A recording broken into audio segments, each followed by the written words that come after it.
So, yeah. Hi, everybody. 2016 was a tumultuous and pivotal year for a lot of people. So, what I did was I wanted people to write a letter to 2016 saying how 2016 had changed them. Because I don't think either one of us is the same person we were January 1st. I know I'm not. So I had some people in my life, some of them are family, some are friends, to write a letter to 2016 saying how 2016 affected them. Now, 2016 affected people in good ways and bad ways.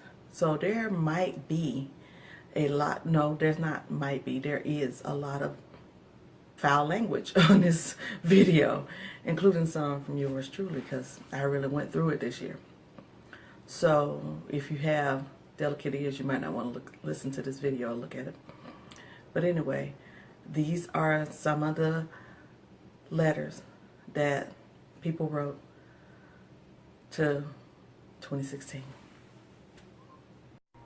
Dear 2016, how have you changed me? How you've changed me is that I have become a more faithful person in Christ. I've become faithful because due to a lot of circumstances that has happened to me over this past year, I've become a better wife, a better mother, a better daughter, a better sister in Christ, and now I am a new owner of a radio station, of a radio show that has brought so much to me that I can't even describe. But thank you, 2016, but I'm ready for 2017. Dear 2016, you were fucking awful. Let's see, my husband left me for a younger woman, and one of the most important people to affect my life died, and he died of one of the vices that caused us most trouble in our lives. And we got a president that basically, his election told our country that the majority of Americans didn't really care if their fellow Americans had to suffer as long as they got what they wanted, which was pretty depressing.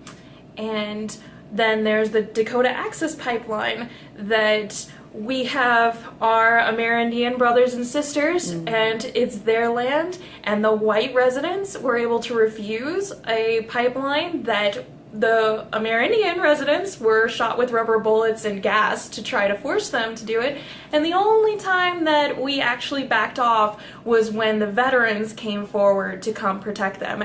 So overall, it was a pretty shitty year. And I was talking to one of my friends about just how absolutely horrible this year was.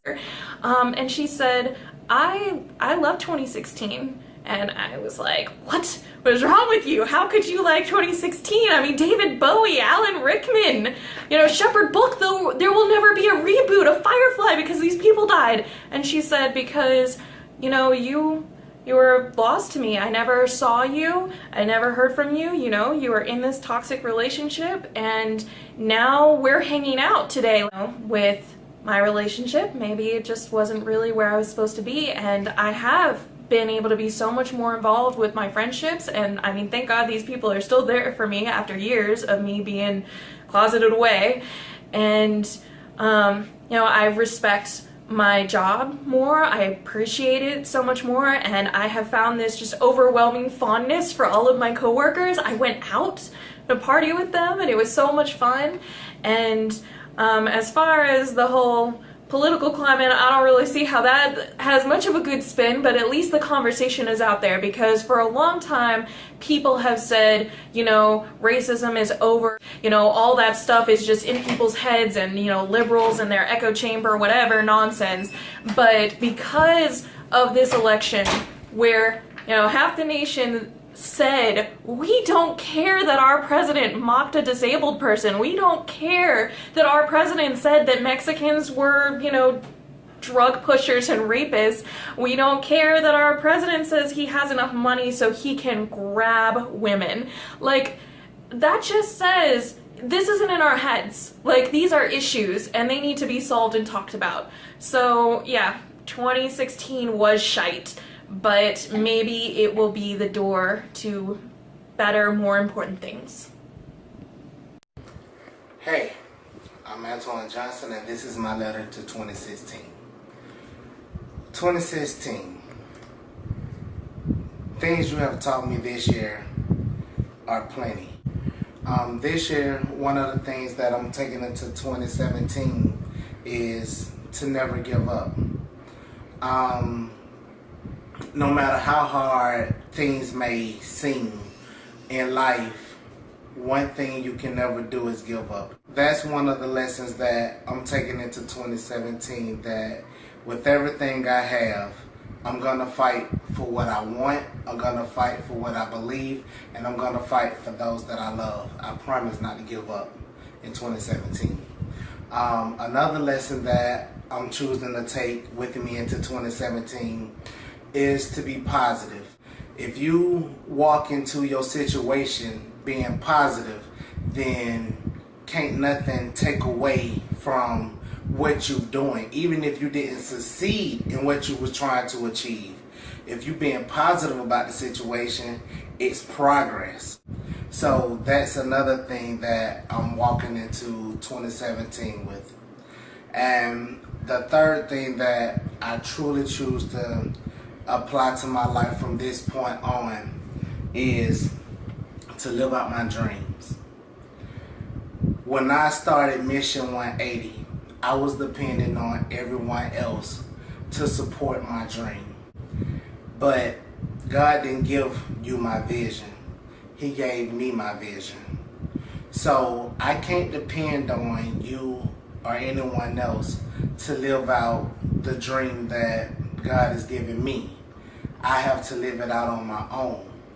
So from this point on, I don't choose to rely on others to support what I believe in.